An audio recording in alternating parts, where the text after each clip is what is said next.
On a warm Wednesday evening, July 16th, New York City seemed to momentarily exhale, as if the pulse of Manhattan slowed to savor what was unfolding.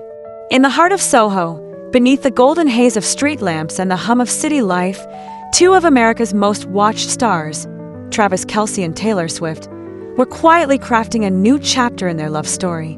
It was the kind of night that people dream about but rarely experience.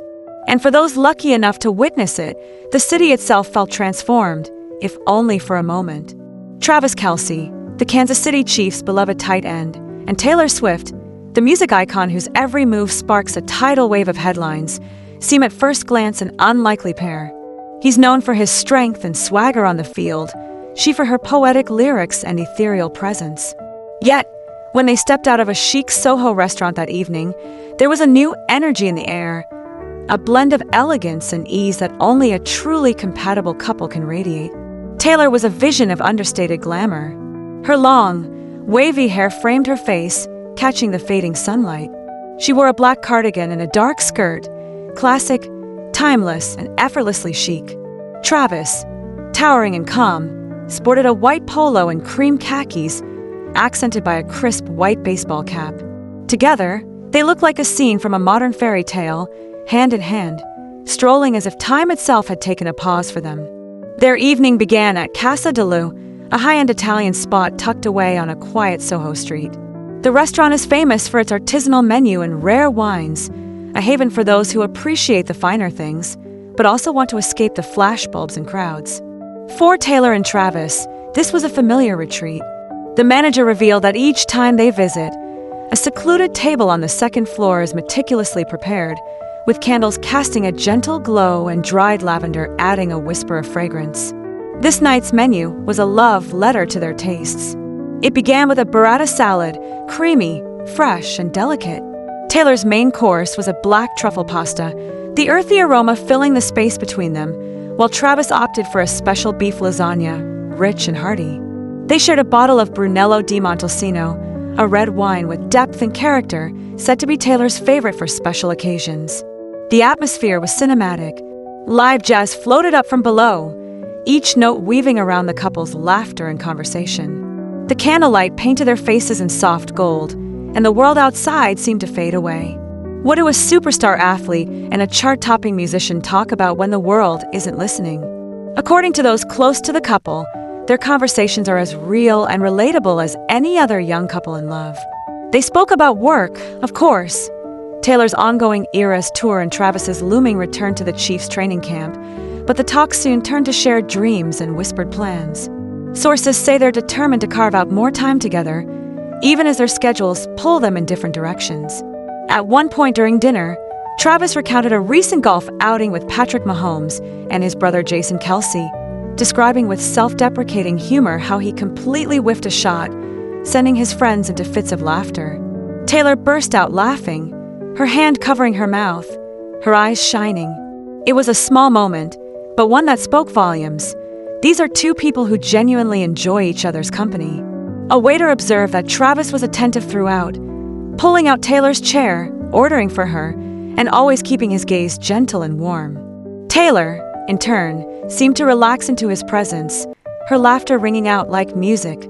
Toward the end of the meal, Travis reached across the table, took her hand, and whispered something that made her giggle and nod. The exact words were a mystery, but the meaning was clear. Here was a couple who had found a rare kind of happiness. When dinner ended, the night could have ended there. Most celebrities would have slipped out the back, climbed into a waiting SUV, and disappeared into the night. But not Taylor and Travis. Instead, they chose to walk. Hand in hand, they emerged onto Prince Street, their steps slow and unhurried, as if this was the only place in the world they wanted to be. The street was alive, yet somehow quieter as they walked past shuttered boutiques and glowing windows. Passers-by recognized them, of course. How could they not? But there was a palpable sense of respect. No one intruded on their moment. Instead, people simply watched, smiling softly, as if they too were characters in the story. At one point, they paused outside a small, independent bookstore. Taylor leaned her head on Travis's shoulder, her expression content and dreamy. Travis rested his hand gently on her back, protective and proud. It was a picture-perfect moment, the kind that lives forever in memory and in the hearts of those who witness it.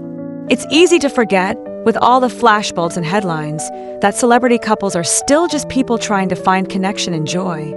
For Taylor and Travis, their relationship is not just a headline, it's a sanctuary. Despite their fame, they seem to have found a way to make space for each other, to find privacy in a world that constantly demands more. Their story is compelling not just because of who they are, but because of how they are together. They are opposites in some ways, but in the ways that matter, they are perfectly in sync. Taylor, whose life is a whirlwind of tours and creative projects, finds in Travis a calm, grounding presence. Travis, whose days are spent under the intense glare of NFL stadium lights, finds in Taylor a sense of wonder and inspiration. As the evening faded and the city returned to its usual rhythm, those who witnessed Travis and Taylor's stroll were left with a sense of having seen something truly special. It wasn't just the star power or the glamour, but the authenticity of their connection. By all accounts, this was not a night staged for publicity or carefully curated for Instagram. It was quite simply two people enjoying each other's company in the city they love. In a world hungry for real romance, their story is a reminder that love can be both extraordinary and ordinary, a shared meal, a gentle joke, a walk beneath the city lights. It's these small moments, repeated and cherished, that build a life together. Of course, for fans and onlookers, the big question is, what's next for Travis and Taylor? Will their love withstand the pressures of fame, the demands of their careers, and the relentless attention of the public? If their recent night in SoHo is any indication, the answer is a resounding yes. They are already making plans to spend more time together in the coming months, determined to prioritize their relationship amid their busy lives. For now, though, they seem content to simply enjoy each other, one magical New York night at a time. Perhaps it's the rarity of seeing two people at the top of their fields find solace in each other. Maybe it's the way they make grand gestures seem simple, or the way they turn a walk down Prince Street into a scene worthy of a movie. Or maybe it's just that, deep down, everyone wants to believe in a love story that can survive anything. Whatever the reason, one thing is clear. The world is watching Travis Kelce and Taylor Swift, not just because they're famous, but because their love feels real. And in a city overflowing with stories, theirs is one that we can't help but want to follow, step by step, hand in hand, into whatever comes next. As the city lights flickered overhead and the night carried on, Travis and Taylor disappeared into the Manhattan evening, leaving behind a trail of hope, a ripple of romance, and a story that, for now, feels like it's just getting started.